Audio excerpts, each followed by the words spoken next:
మందం కానీ 3 సంవత్సరాల సార్ మా క్లాసులకు వచ్చినా కానీ ఆయనతో ఎప్పటికీ విడదీరాలని మందం ఏర్పడింది మాకు. సార్ గురించి చెప్పాలంటే ఎప్పుడూ చిరునవ్వు ఉండదు ఫేస్లో. గాంధీ గారు ఆయుధం అనుకుంటుంది.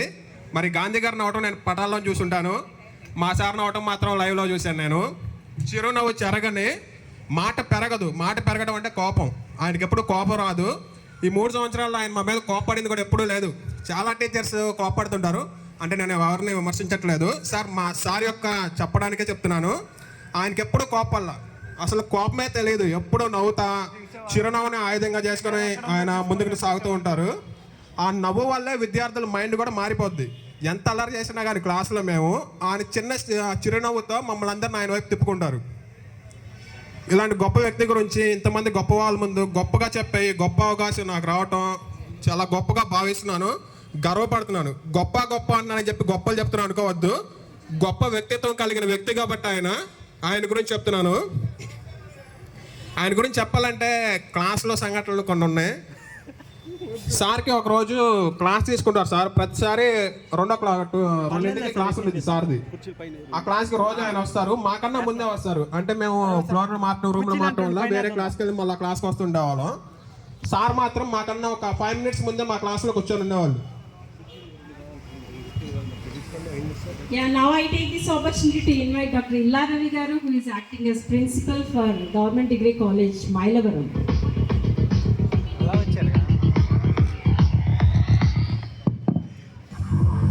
ఇట్లా సారు మాకన్నా 5 minutes ముందే క్లాస్కి వచ్చేవాళ్ళు.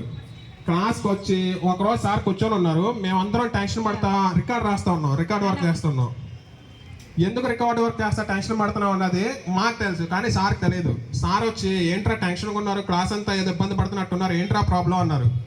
సార్ రికార్డ్ సబ్మిట్ చేయాలి సార్, ఇవాళ లాస్ట్ డేటు, ఈవినింగ్ 4 లోపల రికార్డ్ సబ్మిట్ చేస్తేనే మాకు మార్క్స్ వేస్తారు సార్ అంటే, ఎవరు సాధారణంగా వాళ్ళ క్లాస్ని ఎవరికి ఇంకొకరి కోసం వదులుకోరు. సార్ మాత్రం సరే మీరు వర్క్ చేసుకోండి, మీరు ఖాళీ అయినప్పుడే క్లాస్ తీసుకుంటా అని చెప్పారు. చెప్పిన విధంగా ఆ రోజు సాయంత్రం 4 గంటలకి మేము ఖాళీ అయిపోయిన తర్వాత మళ్ళీ క్లాస్ తీసుకున్నారు. ఎవరండి క్లాస్ వదిలేస్తే ఒక క్లాస్ పోతే ప్రశాంతంగా కూర్చోవచ్చు అనుకున్న లెక్చరర్స్ ఉంటారు బయట కాలేజీల్లో. మా SRR కాలేజీలో ఎవరు లేరు అట్లా. గవర్నమెంట్ కాలేజెస్లో చాలామంది ఉంటారు, కానీ మా సార్ మాత్రం 2కి క్లాస్ మాకు ఇచ్చేసి మళ్ళీ 4కి తీసుకున్నారు. 4కి తీసుకొని ఎరా సబ్మిషన్ అయిపోయిందా, క్లాస్ చెప్పుకుందాం అని అడిగి ఓకే సార్ మేమందరం రెడీ సార్ అంటే అప్పుడు క్లాస్ చెప్పారు. సో మా మనస్తత్వాన్ని కూడా ఆయన తెలుసుకొని మా అందరికి అర్థమయ్యేలాగా మేము వినగలిగిన ఆ సమయంలోనే క్లాస్ చెప్పారు. అలాగే ఒక విషయం చెప్పాలండి, ఆన్లైన్ క్లాసులు అప్పుడు కరోనా టైంలో సాధారణంగా ఇంటి దగ్గర ఉన్నప్పుడు అప్పుడు మాకు స్మార్ట్ ఫోన్స్ లేవు. కరోనా వచ్చిందని చెప్పి తీసుకోమని చెప్పారు. మేమేం చేసేవాళ్ళం అంటే ఇంటి దగ్గర ఏదో పని చేసుకునే వాళ్ళం. ఎందుకంటే గవర్నమెంట్ కాలేజ్ చదివే వాళ్ళందరూ మిడిల్ క్లాసే కాబట్టి ఏదో పని చేసుకుంటూ ఉండేవాళ్ళం. అట్లా పని చేసుకుంటున్నప్పుడు ఆన్లైన్ క్లాసులు పెట్టేవాళ్ళు 11కి 12కి అట్లా. మేము ఏదో పని చేసుకుంటూ ఉండేవాళ్ళం.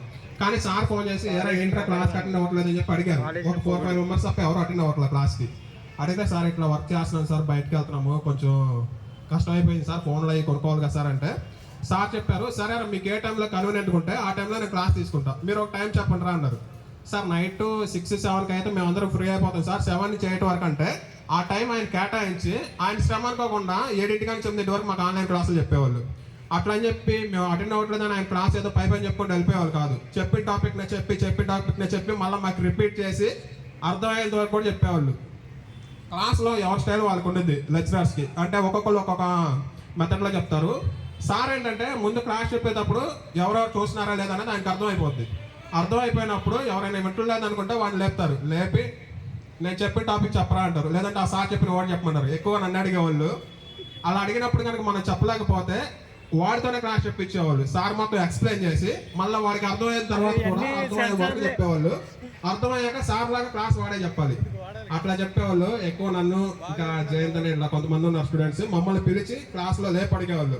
దాని ద్వారా ఏమైందంటే మేము ఒకవేళ మా మైండ్ ఎటైనా పక్కకి వెళ్ళినా కానీ ఏదైనా ఆలోచిస్తున్నా ఆయన అడిగేస్తాడు మన క్లాస్ చెప్పిపోతే మళ్ళా అని ఆ భయంతో క్లాస్ మొత్తం వినేవాళ్ళం. అట్లాగే నేర్చుకునే వాళ్ళం కూడా.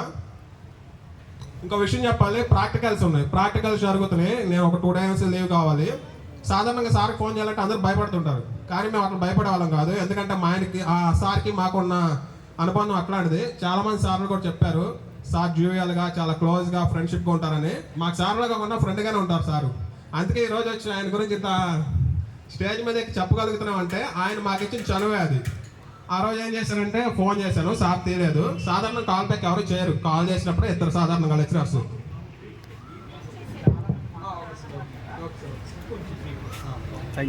సో అట్లా సార్ గురించి చెప్పాలంటే క్షణాలు సరిపోవు. సార్ మా కోసం అంకితం చేసిన ఆయన జీవితాన్ని 35 సంవత్సరాల సర్వీస్ని మా అందరి కోసం చాలామంది విద్యార్థులను ప్రయోజకులు చేయడానికి కేటాయించారు. ఆ కేటాయించిన జీవితంలో భాగస్వామిగా ఉండే మేడం గారు కూడా టీచింగ్ ఫీల్డ్ అనంట. ఇద్దరు కూడా వాళ్ళ యొక్క జీవితాన్ని చాలా వరకు టీచింగ్ ఫీల్డ్కే అంకితం చేశారు. సో ఇట్లా అంకితం చేసి ఆయన మా అందరి గుండెల్లో కూడా ఎప్పటికీ చిరస్థాయిలో నిలిచిపోతారు. ఎందుకంటే గురువు అన్న పదానికి అర్థం ఆయన. గురువు అనగానే గుర్తొచ్చేవారు, మా అందరి గుండెల్లో గుర్తుండిపోయే గురువు గారు ఆయన మా ప్రసాద్ సార్ గారు. ఆయన ఎప్పుడూ మాతో ఇట్లాగే ఉంటారు. మా తల్లిదండ్రులలాగే మాకు ఆయనతో ఆ బంధం ఉంది. తల్లిదండ్రులు మా నుంచి ఎవరు విడదీయలేరు, గురువులు కూడా ఎవరు విడదీయలేరు. ఈ బంధం ఇలాగే కొనసాగాలని చెప్పి కోరుకుంటూ, బంధం అంటే బంధువులు గుర్తొస్తారు, బంధువులు విడిపోతారేమో కానీ గురువులు ఎప్పుడు మా నుంచి వేరేవారు. మా సార్ కూడా మాకు అట్లాగే ఈ బంధం కొనసాగాలని, రిటైర్మెంట్ తర్వాత సార్ ఆరోగ్యాలతో కలిసి ఉండాలని, ఎప్పుడూ నవ్వుతూనే ఉండాలని, ఇలాగే ఎనర్జీ డౌన్ అవ్వకుండా ఎనర్జీ ఉండాలని, ఈ ఎనర్జీతోనే ఆయన ముందు కొనసాగాలని, సార్ వెనుకుండి ఇప్పుడు దాకా సార్ని ప్రోత్సహించి ముందుకు నడిపించి సార్ విజయాల్లో వెనుకుండి సార్ని ప్రోత్సహించిన మేడం గారికి కూడా ప్రత్యేకంగా మా తరపు నుంచి విద్యార్థుల తరపు నుంచి ధన్యవాదాలు తెలుపుకుంటూ సెలవు తీసుకున్నాను. ఈ అవకాశం ఇచ్చిన అందరికీ ధన్యవాదాలు. Thank you very much, Nana. Now I take this opportunity to invite our IKC coordinator, Dr. Nageshwar Rao garu, to speak on this occasion. పిలవరంటే చచ్చిపోతాం.